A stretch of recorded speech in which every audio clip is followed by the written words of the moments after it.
Ya estamos de regreso. En Pulso, su opinión es importante. Puede visitar nuestra página de internet www.claudiacorichi.info.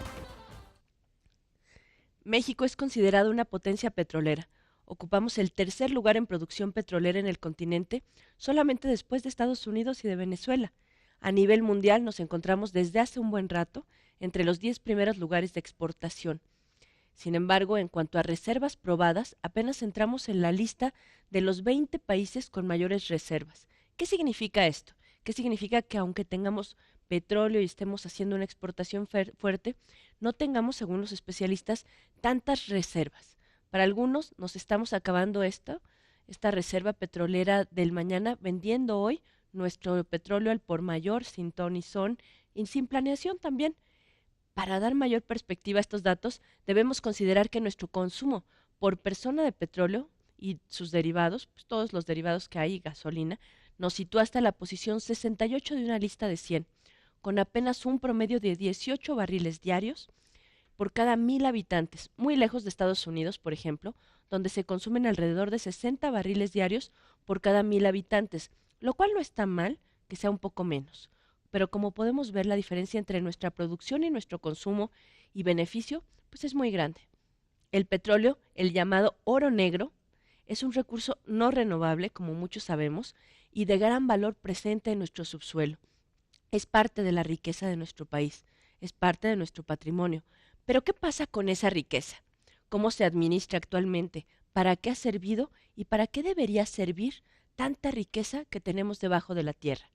¿Cuál es o cuál debe ser el futuro de nuestra industria petrolera ante los retos que se presentan y el futuro que está por venir?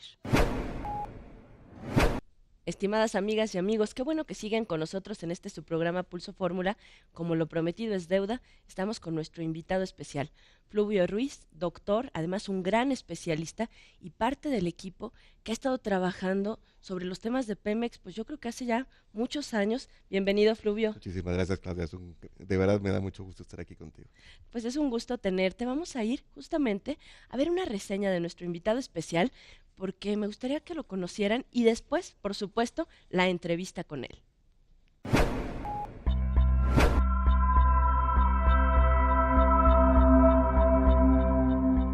Fluvio César Ruiz Alarcón es licenciado en Física por la UNAM y maestro en Ingeniería de Explotación Petrolera. Tiene estudios de maestría en Economía de la Energía por la Universidad Pierre Mendès France de Grenoble y de doctorado en Economía del Petróleo por la Universidad de París III, la Nueva Soborna, en Francia.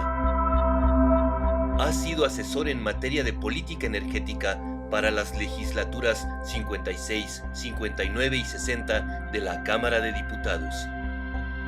Actualmente es presidente del Comité de Desarrollo e Investigación Tecnológica, órgano encargado de proponer al Consejo de Administración las acciones de investigación y desarrollo de tecnología en las distintas actividades de la industria petrolera. Por unanimidad, la Comisión de Energía del Senado de la República ratificó el año pasado la designación de Fluvio César Ruiz Alarcón como consejero profesional de Petróleos Mexicanos para un nuevo periodo de 6 años.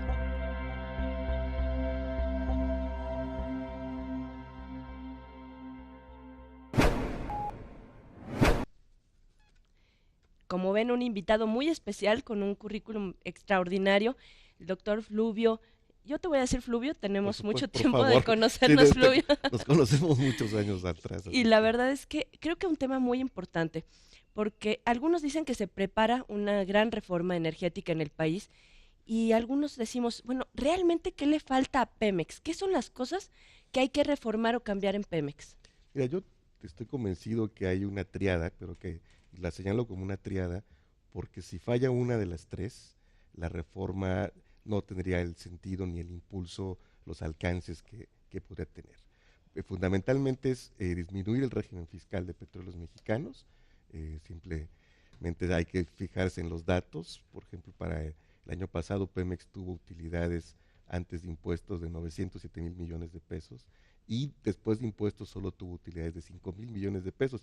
Y el año pasado ya fue ganancia, porque 3, 4 años consecutivos Pemex tenía las segundas utilidades más altas del mundo entre todas las petroleras y pérdidas después de impuestos. Entonces es un dato claro de que se tiene que reformar el régimen fiscal. Te interrumpo en esto. Claro. Entonces significa que aparte lo que se está produciendo en Pemex, la mayor parte se va a cubrir los impuestos y Sí. no a reinvertir. Así es, incluso mucho más que la mayor parte, se va completamente y a veces mucho más, ¿no? Porque además, ya que estamos en el tema, antes de tocar los otros dos elementos que me parecen claves, Pemex paga de una manera que no lo hace ninguna empresa, o sea, no es solo cuánto paga, sino cómo lo paga.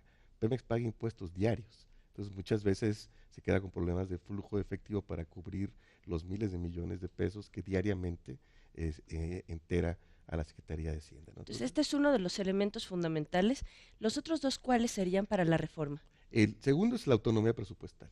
Mientras la Secretaría de Hacienda siga en última instancia definiendo cuáles son los proyectos prioritarios en petróleos mexicanos, vamos a estar sujetos a la lógica cortoplacista que ha primado en los últimos 30 años y que tanto daño ha hecho a nuestro organismo. Esa es la razón, por ejemplo, por la que no se han hecho refinerías en México, porque año con año se ha impuesto la lógica de corto plazo y financiera de que lo que importa es que Pemex pague más impuestos en ese año, ¿no? Obviamente los proyectos de exploración y desarrollo y producción de campos petroleros son los más rentables, por cierto que es un sector de renta, pero esta lógica que puedes sostener 4 o 5 años, cuando la reproduces 30, pues te lleva a importar la mitad de las gasolinas como nos está ocurriendo. Y el tercer elemento fundamental es la autonomía de gestión, es decir, no solamente se trata de que Petróleos Mexicanos pueda decidir cómo invierte, sino también cómo organiza su dinámica interna, dónde necesita más plazas, un propio régimen de remuneraciones, tal vez, en fin, hay toda una serie de elementos que tienen más que ver con la capacidad de manejarse a sí misma de manera administrativa y que hoy en día también pasan por la Secretaría de Hacienda. Creo que tienes razón, estos tres elementos son fundamentales y sin embargo hay una duda permanente, una tensión permanente. Yo creo que por dos elementos. Una que me gustaría que nos comentaras es que se cuestiona mucho el tema de la transparencia de Pemex. Entonces, esto ha incidido también en generar tensión para que Pemex de alguna manera no pueda crecer solo, no pueda autorregularse, no pueda ser autónomo. Sí, por supuesto, hay todo este tema de transparencia en el que se está trabajando dentro de la empresa, porque también la percepción que desde fuera se tiene de Petróleos Mexicanos es de una terrible opacidad, ¿no? Me parece que hay Petróleos Mexicanos, y en muchas ocasiones no es porque el organismo decida ser opaco, sino porque en su lógica las ciertas medidas que toma van en el sentido de buscar más transparencia, pero no es percibido como tal desde fuera, ¿no? Hay también una diferencia entre lo que quizás la gente se esperaría en esta materia. Ahora, yo sí siento que hay un gran compromiso actualmente para que Petróleos Mexicanos pueda, siendo y pareciendo ser un organismo mucho más transparente, porque al final del día es eso. Si a Pemex, y me parece además muy razonable, se le va a permitir decidir dónde invierte, disminuir un poco el régimen fiscal, decir cómo se organiza, pues también requiere mostrarle a la sociedad que lo está haciendo en el mejor sentido para esta misma. Sin duda, creo que otro tema que salta mucho es, hay quienes dicen, si se hace una reforma de Pemex, esto va a implicar pérdida de alguna manera de margen que se va a privatizar. O sea, hay muchos temas que tienen que ver con el temor a la privatización de Pemex. ¿Qué nos puedes decir de esto? Yo veo muy, muy complicado cualquier tipo de privatización. Me parece que Petróleos Mexicanos es un instrumento fundamental del Estado. En una eventual reforma puede haber, yo identifico quizás dos áreas donde sí puede haber un debate cercano a lo que podríamos llamar una mayor participación en la inversión privada, que es el tema del shale gas, el gas de lutita, y el tema de las aguas profundas. Ahí podrían quizás centrarse la discusión en las mesas por venir. Por supuesto, una discusión larga, una discusión muy importante y una discusión también que define mucho lo que es México. Vamos a ir a un corte, vamos a una pausa y regresamos con Flavio Ruiz, especialista en todos estos temas, no solamente de energéticos, sino de petróleos mexicanos. No le cambie, este es Pulso Fórmula. Vamos a una pausa y enseguida regresamos a este espacio de expresión plural, Pulso.